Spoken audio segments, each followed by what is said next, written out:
Salve galera! Aqui quem fala é o Kelvison e seja muito bem-vindo ao canal Ativamente. E como vocês atingiram a meta de likes estabelecida no vídeo de maiores comandantes da história antiga, hoje eu trarei a parte 2 para vocês, então ativa a sua mente e vem comigo que o vídeo já tá começando.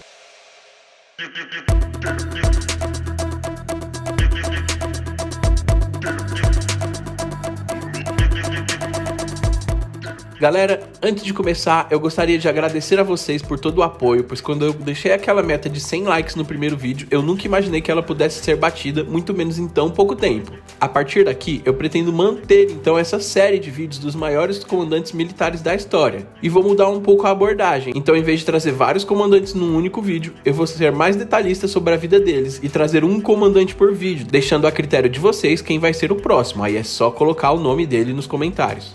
E no episódio de hoje nós vamos falar sobre Júlio César, então vamos nessa. Nascido em 13 de junho do ano 100 a.C., Caio Júlio César veio a se tornar um brilhante general militar, legislador, construtor e político. Ele foi uma das figuras mais famosas da história antiga, que causou grande impacto no mundo moderno. Ainda aos 16 anos de idade, Júlio César perdeu seu pai e se viu tendo que se tornar o chefe da família ainda muito jovem. O seu tio era Caio Mário, que era uma das figuras políticas e militares mais importantes em Roma naquela época. Então Júlio César cresceu tendo seu tio como uma referência. Até que ainda durante a sua adolescência, após uma intensa guerra civil contra Lúcio Cornélio Sila, Júlio César perdeu seu tio também, e ainda teve que ver Sila assumir o cargo de ditador em Roma. Após isso, buscando se afastar de Roma o quanto antes, Júlio César se alistou no exército e partiu para batalhar em terras distantes. Ainda em seus primeiros anos no exército, Júlio César foi considerado um verdadeiro herói de guerra, e ele era visto como alguém com muito potencial para ser um futuro comandante das tropas. E aí, quando tinha 22 anos, Júlio César recebeu a notícia de que o algoz do seu tio, ditador de Roma, Cornélio Sila, tinha morrido, e com isso Júlio César viu a oportunidade de voltar para o seu lar e recomeçar a sua vida do zero.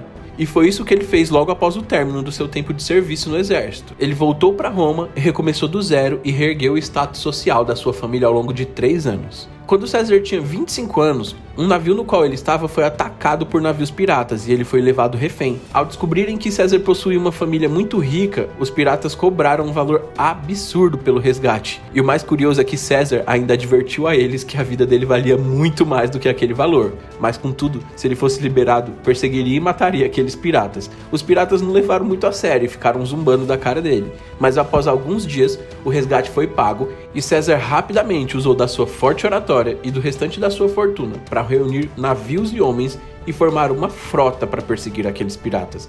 Daí, César passou meses perseguindo e destruindo vários e vários navios piratas, saqueando todos os bens e eliminando as tripulações. Ele obteve lucros altíssimos com esses saques, até que por fim ele encontrou os piratas que o haviam sequestrado. E assim como prometido, César derrotou seus captores e ordenou a crucificação de todos os sobreviventes da sua tripulação. Esse feito já aumentou muito a reputação de César em Roma, e após isso ele ainda voltou a servir o exército por mais 5 anos como um tributo militar, e só foi retornar a Roma em 69 a.C., quando ele lançou uma campanha política e se tornou senador em Roma.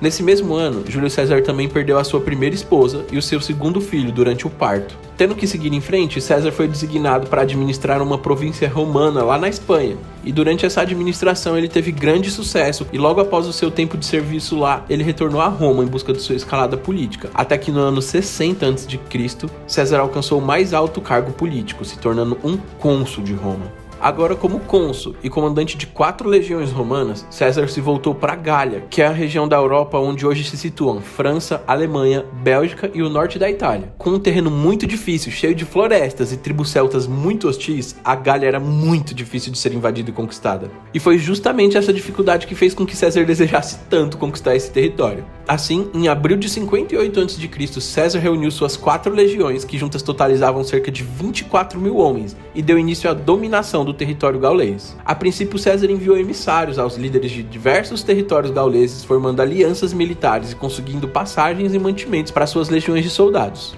Havia uma tribo chamada de Tribo dos Helvécios, que era muito poderosa e tinha uma grande quantidade de guerreiros.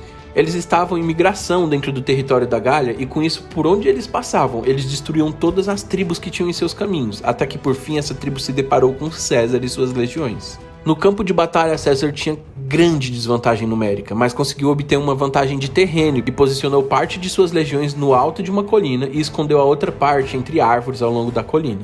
Conforme os helvécios avançaram, os exércitos romanos conseguiram conter a investida inicial, e então César ordenou que as legiões escondidas saíssem e atacassem a retaguarda dos gauleses, que por sua vez também resistiram bastante e foi quase um dia inteiro de batalha, até que finalmente os gauleses se renderam.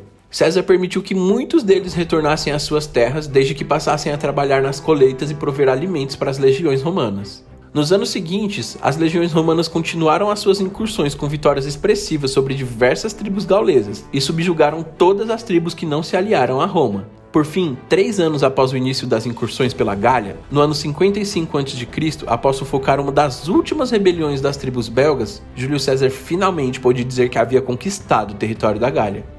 À medida que a sua reputação só aumentava, César não se contentou somente com a incrível conquista da Gália e resolveu ir em busca de uma ilha sobre a qual até então os romanos apenas possuíam relatos de sua existência. Essa ilha era a Grã-Bretanha. César então ordenou às suas tropas que patrulhassem o norte da Gália e em pouco tempo eles puderam ver no distante horizonte uma ilha a qual almejavam conquistar. Imediatamente, César ordenou a construção de embarcações para atravessar com as suas legiões até a Grã-Bretanha. Enquanto seus barcos eram construídos, César mandou uma pequena fração dos seus exércitos à frente para que eles fortificassem um acampamento que comportasse a chegada do restante das suas tropas. Acontece que durante a travessia, uma forte tempestade atingiu o mar e destruiu a maior parte dos barcos que estavam a caminho da Grã-Bretanha. E os poucos sobreviventes mal conseguiram pisar em terras bretãs antes que fossem rapidamente repelidos pelos bretões e obrigados a recuarem e retornarem ao continente. Por fim, quase um ano mais tarde, em 54 a.C., Júlio César enfim desembarcou na Grã-Bretanha com as suas tropas e montou um acampamento próximo à praia. Os bretões apresentaram forte resistência a Júlio César e levou 1 ano para subjugar todas as tribos bretãs e conquistar toda a Bretanha. Com a conquista da Bretanha, o nome de Júlio César já estava entre os mais famosos da história do Império Romano, mas ainda assim ele não podia voltar para casa.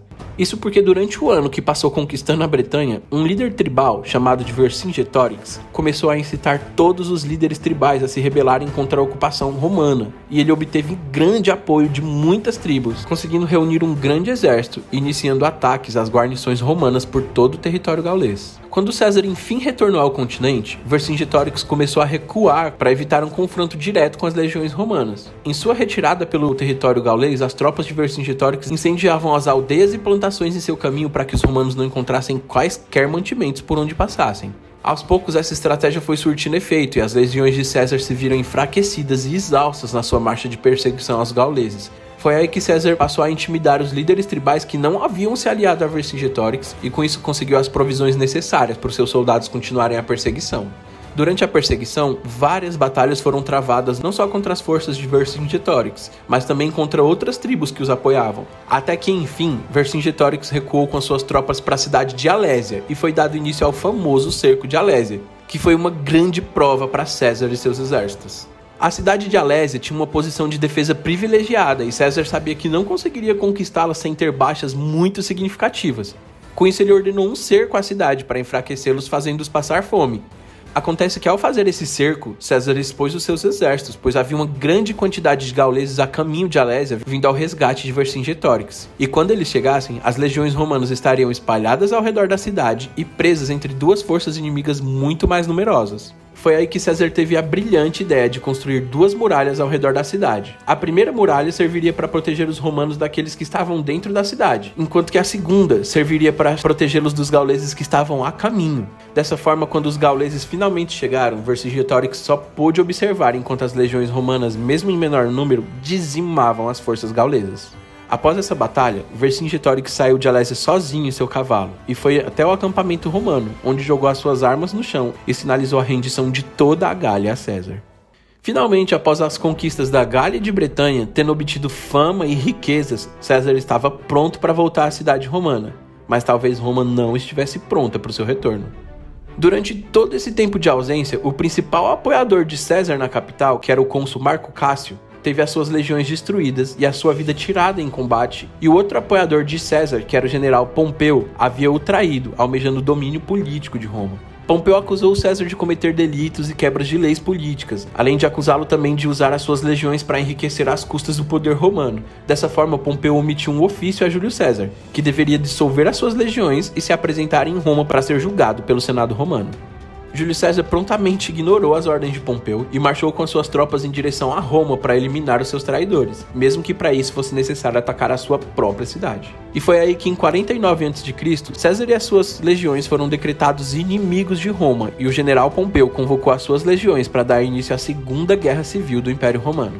Pompeu sabia que apenas as suas legiões não seriam o suficiente para impedir um banho de sangue em Roma, e com isso ele convocou também as legiões que estavam servindo na Grécia e nas províncias vizinhas.